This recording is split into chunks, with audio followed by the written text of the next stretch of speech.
Why do we blame others when things go wrong? It's a question as old as time itself. Throughout history, blame has been a powerful tool, leading to division and conflict. We've all been there, pointing fingers, deflecting fault. But this instinctual response doesn't solve the problem.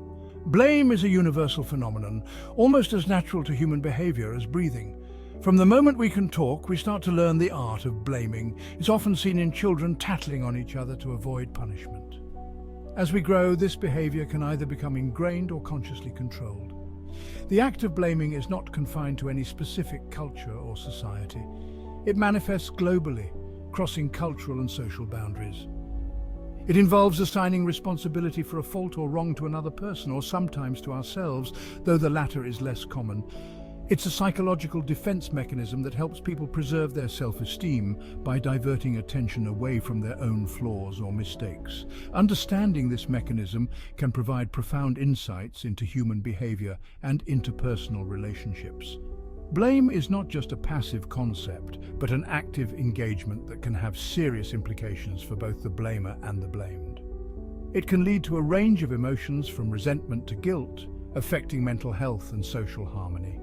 Welcome to the Cause-Effect channel. This video explores why we indulge in blame, outlines its impacts, and suggests ways to mitigate its negative effects. The importance of addressing the blame culture lies in its capacity to disrupt lives and relationships. By understanding the roots and ramifications of blame, we can work towards more empathetic and understanding interactions. This journey begins with a simple yet common scenario that many can relate to. Imagine a typical morning scene in a busy household. The clock is ticking, breakfast is on the stove, and everyone is rushing to start their day. Suddenly there's a crash. The favorite family vase lies shattered on the floor. Immediately, the blame game begins. Who did this? Is the first question, quickly followed by hurried denials and pointed fingers. This scenario is not unique. Homes across the world witness similar events daily. It's an instinctive human reaction to first ask who rather than how or why. This approach can lead to unnecessary conflict, especially when the emphasis is on assigning blame rather than addressing the problem. The immediate fallout is often anger and frustration, emotions that could be avoided with a different approach. What's notable here is not the broken vase, but the automatic shift to blame. This shift is a protective strategy, defending one's self-image and deflecting possible criticism. While this might provide short-term relief from guilt or embarrassment, it often damages relationships and communication in the long run. Understanding this scenario helps illustrate the pervasive nature of blame and sets the stage for deeper exploration into its psychological roots. Why do humans find it so easy to point fingers, and what drives this behavior? Let's delve into these critical questions. Blaming others is often the path of least resistance. It's easier to point a finger outward than to look inward. This tendency is rooted in various psychological factors, including cognitive biases and defense mechanisms. One significant bias is the fundamental attribution error, where individuals attribute others' actions to their character rather than to external circumstances. Psychologically, blaming others helps individuals preserve their self-esteem.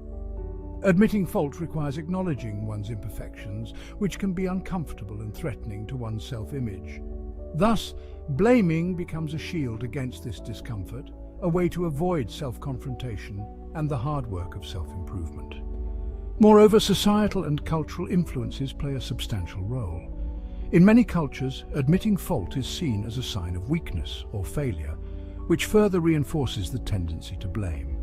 This societal pressure can make it difficult for individuals to embrace vulnerability and honesty, essential components of personal growth. The ease of blaming is also perpetuated by social dynamics. In groups, individuals often blame others to align with the majority or to avoid standing out. This behavior, known as conformity, can lead to a toxic environment where blame is passed around, often without substantial reason or fair assessment. To fully understand the psychology behind blaming, it's essential to dig deeper into the human psyche. Blame is connected to several psychological theories and models. One such theory is the ego defense mechanism, which Freud introduced. According to Freud, defense mechanisms are psychological strategies brought into play by various entities of the ego to manage anxiety and pain. Another relevant psychological concept is the locus of control. People with an external locus of control are more likely to blame outside forces for their misfortunes, whereas those with an internal locus of control believe they have power over their fate.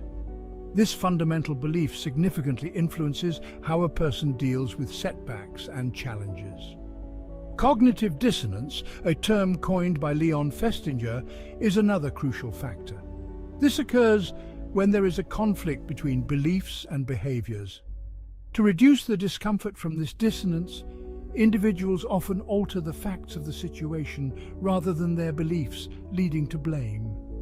These psychological underpinnings reveal that blame is not merely a social faux pas, but a complex interplay of mental processes.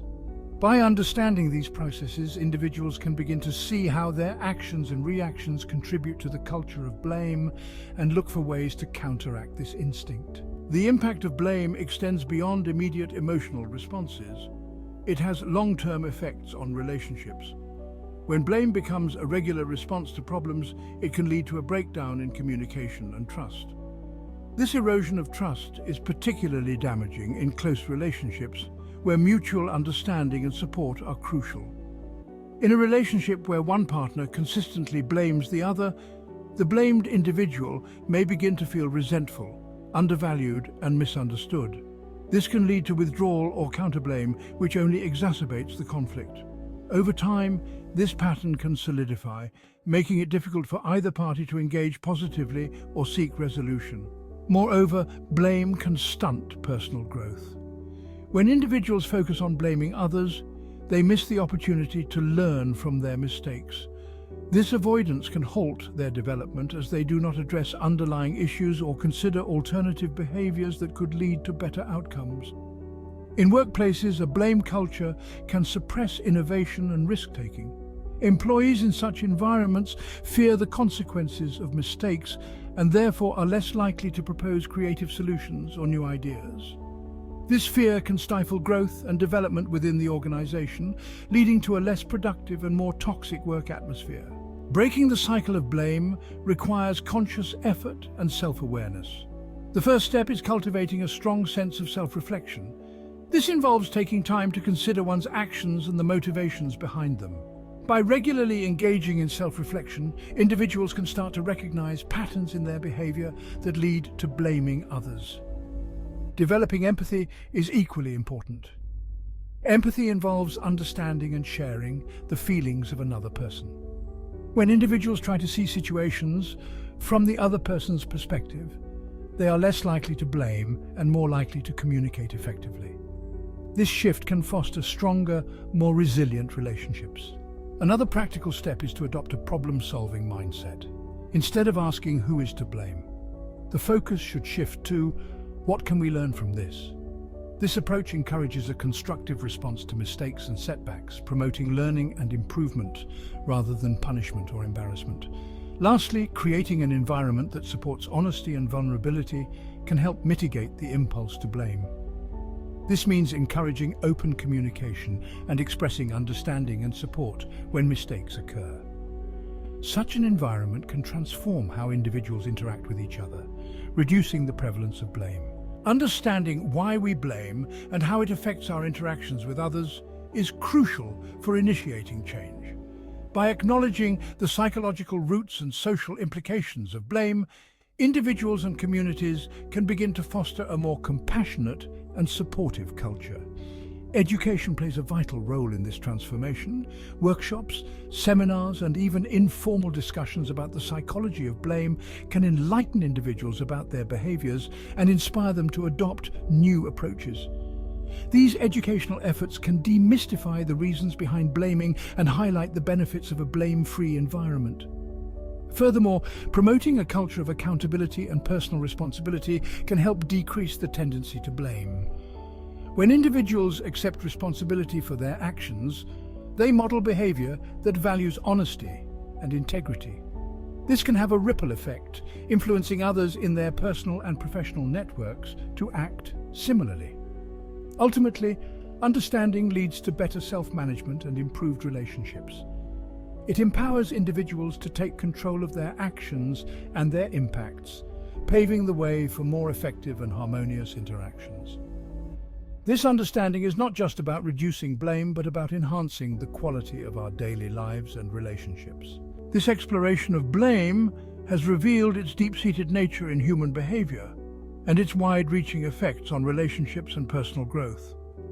While the tendency to blame is part of our psychological makeup, it is not unchangeable. Through understanding, self-reflection, and empathy, we can alter how we respond to and engage with the world around us. The benefits of moving away from a blame-based approach are immense. Not only does it improve relationships and communication, but it also enhances personal integrity and self-awareness. Each step we take towards reducing blame in our interactions contributes to a healthier, more supportive environment where individuals can thrive. As we continue to navigate the complexities of human relationships and societal dynamics, let us remember the power of responsibility and understanding. These values can transform our personal interactions and have a broader impact on our communities and societies. How has it impacted your relationships and personal growth? What steps can you take to reduce the prevalence of blame in your interactions? Let's discuss and share insights in the comments below. Your stories and strategies can inspire others to make a change. Together, we can build a community that values understanding over blame, growth over stagnation. Your voice and opinion is crucial in this conversation. Let's support each other in this journey towards a more empathetic and proactive community. Join the discussion and be a part of this positive change. Thank you for engaging with this topic. I hope this video has provided valuable insights and practical steps towards understanding and overcoming the blame game. Remember to like, share, and subscribe to the channel for more insightful topics and videos. Together, let's cultivate a blame-free environment. Your thoughts, experiences, and actions matter. Let's discuss, learn, and grow together.